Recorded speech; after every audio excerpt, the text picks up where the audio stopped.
Bonjour à tous et bienvenue dans ce tuto dédié à la simulation de rentabilité de vos opérations. Donc pour accéder à l'outil de simulation, vous allez devoir créer une opération. Donc l'opération, on peut passer soit par le menu de gauche, soit en créer une complètement de A à Z sur le gros bouton bleu qu'on voit en haut. Donc nous, on va aller dans une opération qui existe déjà. Donc je vais rentrer dans mon opération, je vais cliquer sur les trois petits points en haut et je vais aller du coup dans mon onglet simulation. Donc mon onglet simulation, je vais en recréer une toute nouvelle pour vraiment qu'on la reprenne de A à Z ensemble. Donc vous allez déjà pouvoir donner un nom à votre simulation. Donc par exemple, moi je vais dire que c'est une simulation sans TVA. Je vais pouvoir mettre une description, d'accord. Ensuite, je vais mettre mon prix d'achat. Donc on va partir sur des montants simples. Donc on va partir sur un achat à 100 000 € avec des frais d'agence à 10 000 €. Je peux cocher, si je le souhaite, la case achat auprès d'un professionnel avec TVA, ce qui me permettra de récupérer la TVA sur l'acquisition. J'ai mon taux d'acquisition qui va venir se calculer automatiquement. Donc si j'ai bien la case acquisition en marchand de biens qui est coché. Si je suis en acquisition classique, je vais avoir le taux classique qui vient s'afficher. Donc, je peux aussi choisir à qui sont à la charge les honoraires. Donc là, je vais mettre à la charge du vendeur. Là, donc ça, c'est la partie vraiment acquisition. C'est ce que j'achète. Ensuite, je vais avoir la partie projet. Donc là, la partie projet, c'est ce que je vais revendre. Donc, je vais par exemple revendre la maison donc au prix 200 000 € avec une surface de 100 mètres carrés. Et donc sur la maison, je suis en exonération. Je vais revenir sur la pondération après. Ensuite, je vais détacher un terrain et donc je vais revendre un terrain à bâtir que je vais revendre aussi 100 000 € et qui fait aussi 100 mètres carrés. Alors je vais mettre 150 mètres carrés. Et là, par contre, je vais dire que je suis en TVA sur marge, puisque c'est ma simulation TVA sur marge. Je pourrais, après, refaire une simulation en TVA sur le prix de vente total et comparer, du coup, l'impact que ça peut avoir. Je vais ensuite, et ça c'est un point très important, choisir la pondération.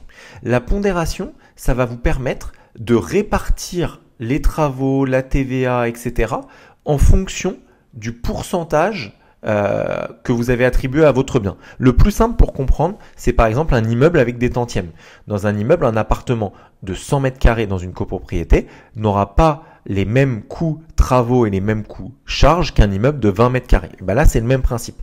Donc nous, ce qu'on vous propose, c'est d'avoir de la pondération automatique. Donc vous pouvez soit choisir par la surface, donc ça c'est valable par exemple si c'est que des terrains ou que des maisons, que des appartements, donc sur le même type de bien avec des surfaces du coup qui sont comparables.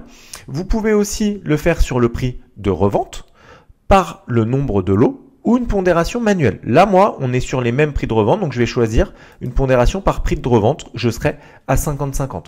Donc toutes les dépenses que je vais intégrer avec ou sans TVA vont se répartir en fonction de ma pondération, donc à 50-50. Je vais pouvoir ensuite du coup rajouter des dépenses. Donc au niveau des dépenses, je vais pouvoir rajouter soit des coûts globaux, donc de construction ou de rénovation, mais je peux aussi rajouter dans le détail. Par exemple, je vais refaire juste l'électricité, d'accord, du salon. Je vais payer 10 000 € à 10%, donc ça vient me calculer automatiquement mon prix TTC. Je peux intégrer directement mon devis qui sera repris dans mon dossier de financement. Et je vais l'attribuer, par exemple, si la maison elle est que sur le lot 1, si elle est sur le lot 1 et 2, je vais choisir.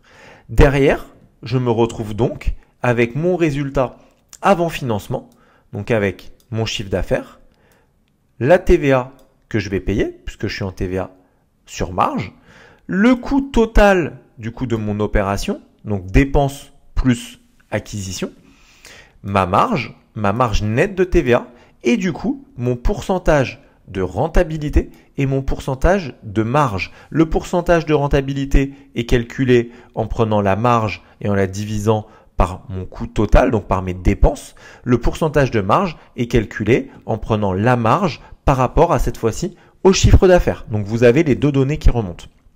Ce qui est intéressant aussi, c'est que vous allez avoir le détail par lot. Donc vous avez le lot numéro 1, donc avec le chiffre d'affaires, la TVA à 0, puisqu'on était exonéré. Donc mon coût total, donc tous les frais d'acquisition, etc.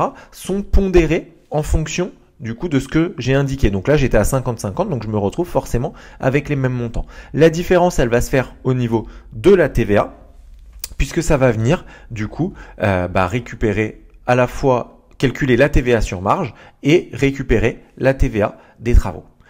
Ensuite, je vais passer à ma partie financement. Donc la partie financement, vous allez pouvoir ajouter des types de financement différents. Donc là, on voit que j'ai un montant total à financer. Donc en gros, acquisition, frais d'acquisition, plus frais d'agence et mes dépenses. Donc ça, c'est mon montant total de l'opération. Et donc, je vais pouvoir rajouter différents types de financement que je vais pouvoir coupler. Donc par exemple, je vais faire un financement bancaire qui représente 50%. Donc je peux saisir directement le pourcentage. Ça va venir me calculer automatiquement le montant. Je vais mettre une commission d'engagement sur par exemple 24 mois. Mes intérêts d'emprunt également sur 24 mois. Mes frais de dossier, mon hypothèque. Et je peux rajouter aussi de l'assurance. Là, je ne vais pas la mettre. Et j'ai une case aussi, autres frais. Donc, le coût total de ce financement bancaire sera de 12 000 euros. Donc, je vais pouvoir le rajouter. Je vais pouvoir aussi, comme je vous l'ai dit, coupler. Donc, je vais mettre aussi, par exemple, du crowdfunding. Et donc, sur le crowdfunding, je vais mettre un 30% avec 7% de frais de dossier, 11% d'intérêt sur 24 mois, si mon OP sur 24 mois, mon hypothèque et des autres frais s'il y a d'autres frais. Et donc là, je suis sur un montant de 11 000 euros. Et pour finir, je vais rajouter du fonds propre. Et donc sur les fonds propres, je vais rajouter 20% de fonds propres. Là, j'ai donc un reste à financer qui est de 0, un coût total en frais de financement qui va être de 23 000 euros. Et derrière, je me retrouve du coup avec mon résultat après financement. Donc les frais de financement sont venus se rajouter dans mon coût total. Et donc ma rentabilité, mon pourcentage de rentabilité, mon pourcentage de marge qui viennent se calculer. Et j'ai également, bien sûr, tout le détail par lot. Je ne pourrai enregistrer ma simulation uniquement si mon reste à financer est à 0. Et donc j'enregistre ma simulation et je vais pouvoir comparer mes simulations. Donc une simulation avec TVA sur marge ou une simulation avec TVA totale, une simulation avec des lots différents, une simulation avec des financements différents. Et donc je vais pouvoir avoir ma rentabilité et voir quel est le projet le plus rentable.